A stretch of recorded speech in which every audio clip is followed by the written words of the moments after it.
Hello, everyone. I'm Robbie. I'm a postdoc at Stock Lab at Rutgers. Um, First of all, I'd like to begin by thanking the Sam and the team for putting together this fantastic event and for giving me opportunity to present my work.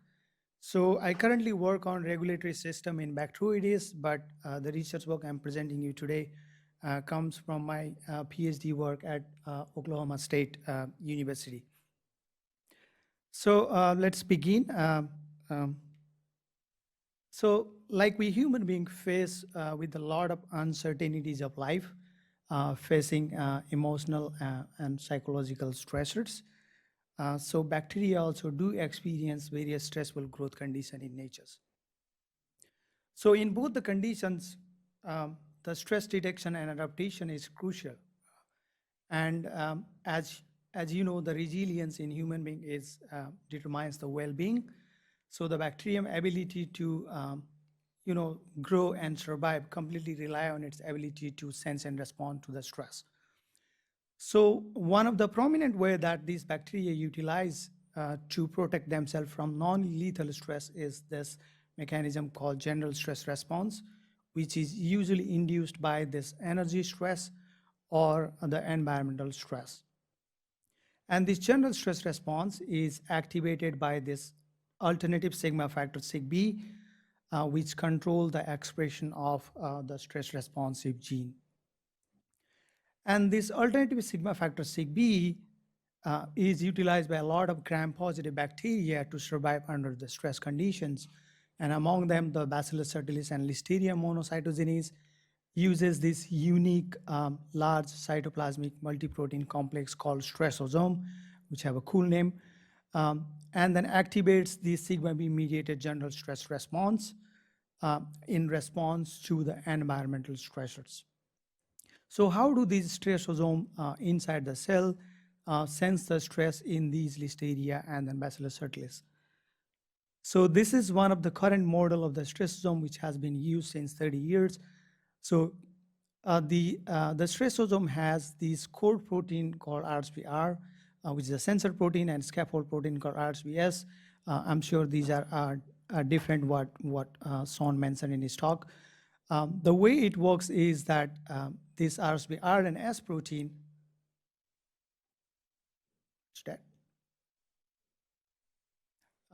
this RsbR and S protein captures the T and keep the signaling system off in the absence of stress. So when these stressosomes sense the stress, this RsbR and S protein are phosphorylated by the signal from the stress. And then when they get phosphorylated, these T get released from the stressosome, and it activates the downstream component, which ultimately leads to the activation of this sigma B here. So I want to point out main thing here is that in this canonical model, the RsBT protein here act as a messenger protein where stressosome tells when to get released T or when to capture T. And this RsbR protein on the stressosome here are of 5 different paralogs, which are named as A, B, C, D, and YTBA. These have a different variable N-terminal regions and then conjugate C-terminal domain. And if you look at the cryo-EM structure of this stressosome, the N-terminal region of this RsbR protein, which is shown in a light blue color here, they extend outward in the cytoplasm. And the C-terminal form the core of the stressosome. And the another protein found in the stressosome here, which is YTBA. The YTBA is a blue light sensor, and the blue light sensing domain is present on the N-terminal region here. So based on these two assumptions, based on the locations on the stressosome and based on the lobe domain sensing blue light by the YTBA, made us to assume that maybe these variable N-terminal regions are required for sensing the stress. So first thing we asked is, how do these RsbR protein sense the stress? So then we asked, okay, are there any residues on this RsbR protein which might be important for stress sensing? So for this, we chose this RsbRA, which is a canonical RsbRA in the operon.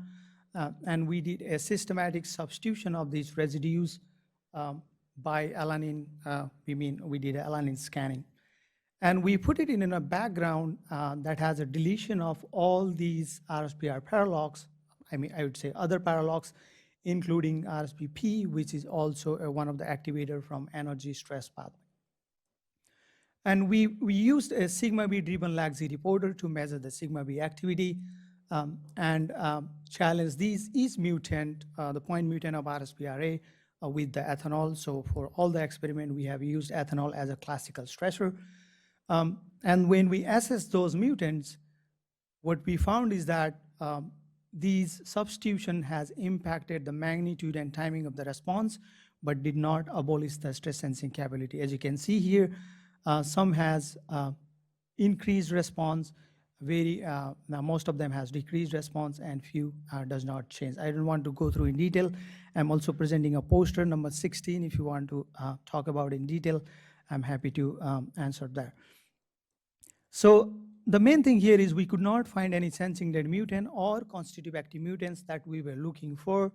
So this made us to re-examine the canonical model of the stressosome, which suggests that in the absence of this RSPR protein, the T will always be on the loose side, which will lead to the constitutive activation of sigma B.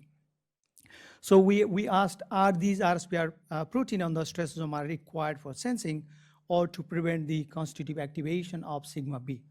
So we went ahead and made a mutant with deletion of all these RSPR paralogs and then challenged with the ethanol stress. As you can see here, this strain surprisingly saw a clear sigma B response, which is stronger and longer lived than the wild type. So these results suggest that the RSPR protein are not required for sensing the environmental stress. And this result really surprised us because this is totally contradicting the model that has been used for 30 years. Then we did a thorough experiment, right? So are these stressosomes actually required for sensing? Then we went ahead and deleted this RsbS protein on the stressosome and then challenged with the ethanol stress again here. So we put a stop codon because it's in the operon. So when we challenge with the ethanol stress, as you can see here, that strain saw a stronger response, but that response is clearly inducible by the stressor. So these results, clearly suggest that the stressosome is not required for sensing. As you can see here, we have taken all the stressosome component, and now it suggests that maybe RsBT on the stressosome here act as a sensor. So we went ahead with that assumption and then deleted this RsBT. Again, we put a stop codon because it's in the operon. As you can see here, this completely abolished the stress sensing ability, suggesting that the RsBT is critically required for stress sensing in the absence of stressosome. Now we went ahead and then further verified by complementing this strain with this RsBT. So we used a IPTC inducible RsBT, which was developed by Dr. Neil from Brandeis University. So when we restored, when we complemented with RsBT, we restored the sigma B response, which was dead here. So this clearly suggests that RsBT is necessary and sufficient for stress sensing, I would say environmental stress sensing, and maybe T can initiate the stress response on its own. So now as a final analysis, we wanted to test how these stressosome deleted cells respond to the stress at single cell level, because these we have been performing as a bulk experiment. So for this, we used microfluidics coupled fluorescent microscopy.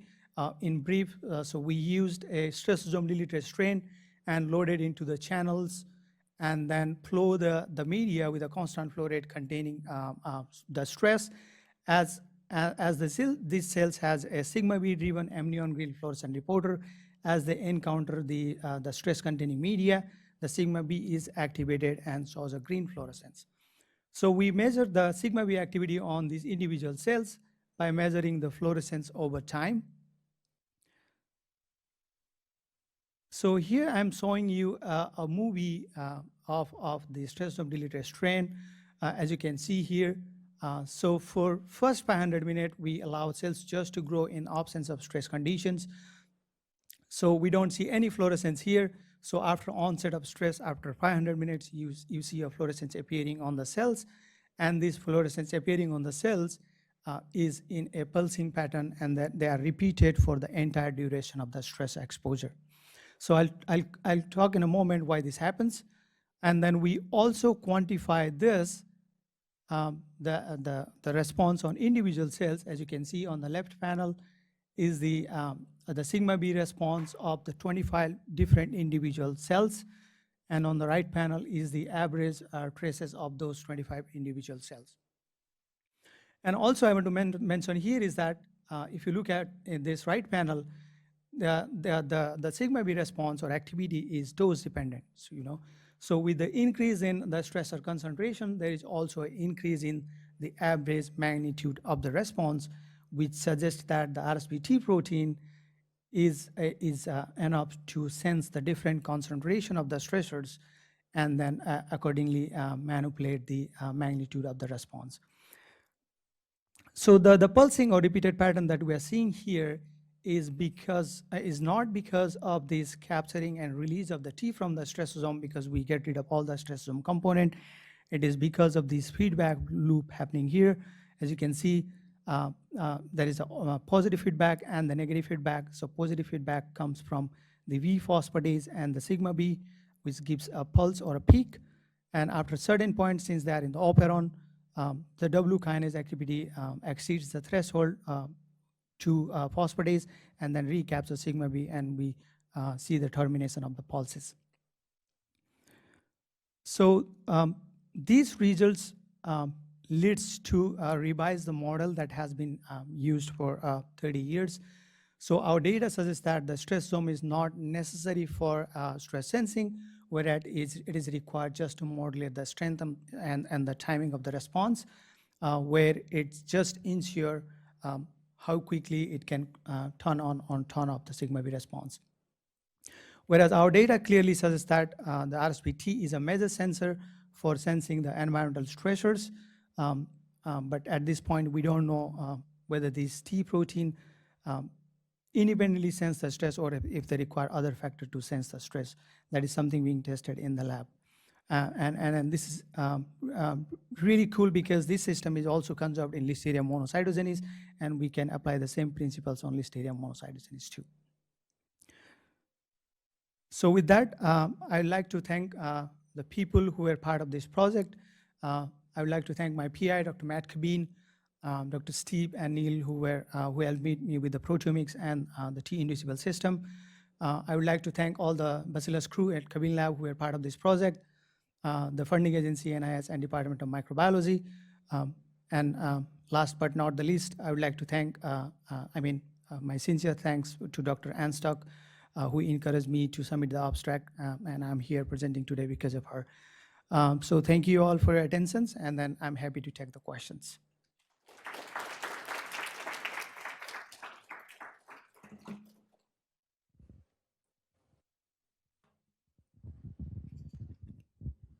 So I think you hinted at the end of your presentation to the answer to my question, but I'll ask it anyway because I didn't quite follow. But I was curious, you use ethanol as a stressor. When I think of ethanol, I think of membrane stress. Yes. And here you have a cytosolic protein that's responding to ethanol. And I'm wondering why this system evolved to be cytosolic for this sensor, or if you're missing something in the story, like maybe it's interacting with let's say a two-component system in the membrane that would be sensing the presence of ethanol via membrane stress. Yes. So it's not well known in bacteria, since the stressosome is inside the cells and the stress is outside the cell, right? So we don't know the link between the membrane and the stressosome. But it has been shown in Listeria that there are Prilly42 membrane protein that send the signal to the stressosome, where the N-terminal domain of RSPR interact with the Prilly42 and send the signal. So, but not well known in Bacillus. Yeah. But if you look at the mechanisms, we have some preliminary data. I think some kinase activity of RsBT is playing a role for sensing the stress. Other questions? If not, I'll ask another one. Yes. Why is the stressosome so big? Like when you showed the cryo-EM structure, it's huge, but it seems That's like you shouldn't need that much bulk to perform the biochemical functions that you outlined for it. that's a great question. Yes, they are a huge protein. They are like 1.8 megadalton protein complex.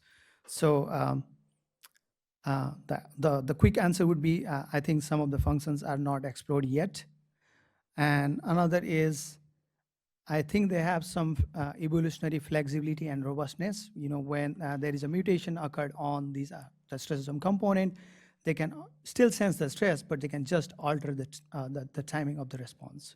You know, so yes, I think just to modulate the response, they are required, but the main answer would be like still unexplored. Yes.